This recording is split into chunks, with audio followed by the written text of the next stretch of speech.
Sudhanshu sir जो बात कही कि दुनिया भर की निगाह नजर अब राहुल गांधी पर, राहुल गांधी जो कार्ड्स खेल रहे हैं वो बहुत एकदम उनके सही, अभी जो कहा था कि शायद रवीन जी ने कहा कि हर पत्ता उनका सही चल पा रहा है, लग रहा है ठीक जगह पर खड़ा पहुंच रहा है।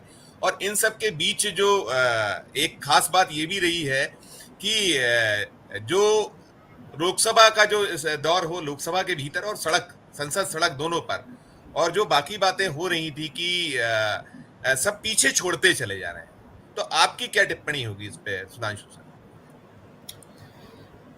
देखिए, ये जो इस बार की जो संसद है ना, वो बदली हुई संसद है। और मैं क्यों कह रहा हूँ ये, वो पार्टी जो अभी याद होगा, हम लोग कई बार डिस्कस करते थे कि बीजेपी अपने प्रतिपक्ष को, विपक्ष को हिकारत की नज़र से देखती, उनके नेताओं को मतलब ये मानकर चलती है कि इनकी क्या हैसियत है हमारे साथ। और मुझे आश्चर्य लगा उस दिन पार्लियामेंट के अंदर जो हुआ उसको देखकर कि कितनी घबराई हुई है ये पार्टी इस रिजल्ट को देखकर। अगर सत्ता बदल गई होती तब पता नहीं क्या होता। जब अभी ये हालात है कि उनके पास ही सत्ता है, उसके बावजूद भी सत्ताधारी दल की घबराहट वो दिखा रहे थे। मैं आपको बताऊं, राहुल जी ने जो लोकसभा में कहा, अगर सत्ता पक्ष ने जिस तरीके से रिएक्ट किया, अगर उस तरीके से रिएक्ट नहीं किया होता तो शायद कुछ और चीज चर्चा होती।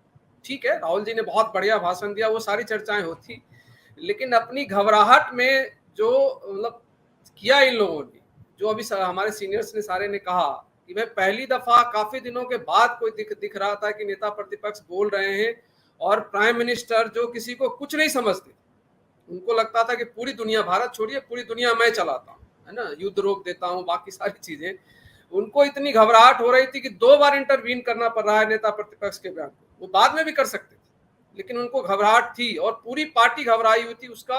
आप देखिए, क्योंकि वैसे नहीं शुरू हुआ, प्राइम मिनिस्टर शुरू करते हैं नेता प्रतिपक्ष के बोलने के बीच में, उसके बाद अमित शाह ये कहते हुए नजर आते हैं कि भाई स्पीकर साहब हमें संरक्षण दीजिए, गृह मंत्री इस देश का स्पीकर से संरक्षण मांग रहा है।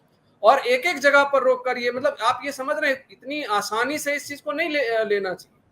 उनको इस बात की समझ है कि आज अगर नेता प्रतिपक्ष के रूप में राहुल गांधी बोलने के लिए खड़े हुए हैं तो पूरा देश उनको बहुत तन्मयता से सुन रहा होगा, इसीलिए इनको यहाँ पर इंटरवीन करना है, ये उनके मन में है। और वो चीजें उन्होंने करके और इसको मजबूत किया, राहुल जी को और मजबूत किया। एक चीज इसलिए मैं कह रहा हूँ कि बदली ये है। देखिए, दूसरा एक महत्वपूर्ण चीज और दिखा, पिछले 10 सालों में सब पार्लियामेंट के अंदर कोई बहस हो, विपक्ष का कोई नेता कोई भी एक चीज बात करने के लिए उठे या कोई भी ऐसी घटना हो, तो 2 चीजें होती थी, मोदी मोदी और नहीं तो जय श्री राम। मैं हम लोग भी, हम सारे जितने, मुझे लगता है जितने पैनल में लोग बैठे हैं, सब लोग ईश्वर के रूप में हम राम का सम्मान करते हैं और वो हमारे आराध्य हैं। लेकिन उनको एक जो चुनावी नारे के रूप में, राजनीतिक नारे के रूप में इन लोगों ने बदल रखा था, और ऐसा लगता था कि वो एक्चुअली उनका सम्मान नहीं कर रहे हैं, वो चिढ़ा रहे होते थे। जो भी उनका विरोध है, प्रतिरोध है, उनको वो चिढ़ाने के लिए वो नारे लगाए जाते थे। अब आज के दिन वहां पर एक नारा लग रहा है जिनके खिलाफ बोलने की उनकी हिम्मत नहीं है, वो नारा है जय संविधान। और ये नारा विकसित किसने किया? ये नारा विकसित किया राहुल गांधी, पूरे चुनाव के दौरान और लोकसभा। आज उनकी हैसियत नहीं है, अब वो नारे खत्म हो जाएंगे, अब जय संविधान के नारे लग रहे हैं, जय भीम के नारे लग रहे हैं। तो वो चीजें वहां बदली है सर, इसलिए मैं कह रहा हूं वो बदला हुआ। तीसरी महत्वपूर्ण चीज जो रविंदर जी भी कह रहे थे कि जो कोऑर्डिनेशन है विपक्ष के बीच में, जो कोऑर्डिनेशन है वो बहुत अद्भुत है। विपक्ष हमने 2014 से लेकर 2019 भी देखा, 2019 से लेकर 2024 भी देखा। अलग अलग दल है, अलग अलग मत है, अलग अलग तरह की उनकी पृष्ठभूमि है, अलग अलग राज्यों से आते हैं, तो उनके बीच में कन्फ्लिक्ट है। कई जगह आपस में भी इनका, जैसे मान लीजिए पश्चिम बंगाल में कांग्रेस और नहीं, सुधांशु जी, 2 चीजें हुई थी राहुल गांधी के भाषण वाले दिन।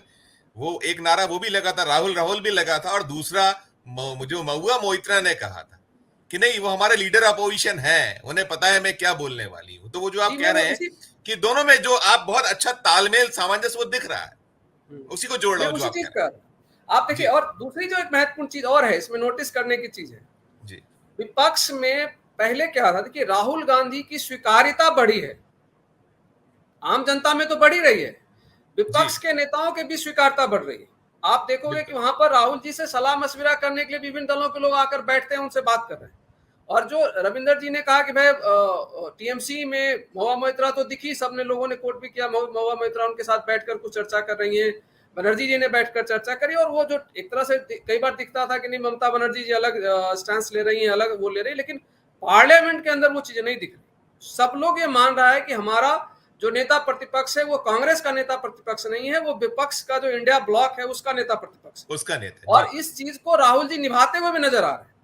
वो जब अयोध्या की चर्चा करते हैं तो अयोध्या का जीता हुआ मेंबर ऑफ पार्लियामेंट कांग्रेस का नहीं है, वो समाजवादी पार्टी का है। और उन स्टार्ट करते हैं और उनको सबसे पहले उनको ग्रीट करते हैं कि भैया आपने जो आपके सामने, तो ये जो एक महत्वपूर्ण पहलू है कि उनकी स्वीकारता बढ़ रही है। वो आने वाले दिनों में ये जो सवाल खड़ा किया जाता था मोदी नहीं तो कौन, अब आपको वहां पर दिख रहा है कि मोदी नहीं तो राहुल गांधी है, देश के सामने एक लीडरशिप है। और एक अच्छी चीज क्या होगी, और जो मतलब मुझे लगता है कि बीजेपी ने क्या मंथन किया था नहीं किया था, लेकिन उन्होंने इसको खुद से साबित किया। उस डिस्कशन के दौरान ये क्लियर हो गया कि हाँ, इस पार्लियामेंट के अंदर एक तरफ मोदी है तो दूसरी तरफ राहुल गांधी खड़ा है, और दोनों में एक बराबरी का पोजीशन लेकर बैठे हुए हैं। वो मैसेज पूरे देश को गया, और वो शायद अब बीजेपी अपनी स्ट्रेटजी दोबारा से रिविजिट करेगी, क्या करेगी, क्योंकि अभी एक सूचना आ रही है कि भाई कंप्लेन वगैरह दिया गया है कि इन्होंने काफी चीजें फैक्ट फाइंडिंग एंड ऑल सारी चीजें चल रही हैं। वो क्या होगा, वो कांग्रेस ने भी किया है और दोनों तरफ से हुए, लेकिन शुरुआत बीजेपी ने करी। देखिए और क्या हो रहा है, जो पॉइंट क्या क्या उठाए गए।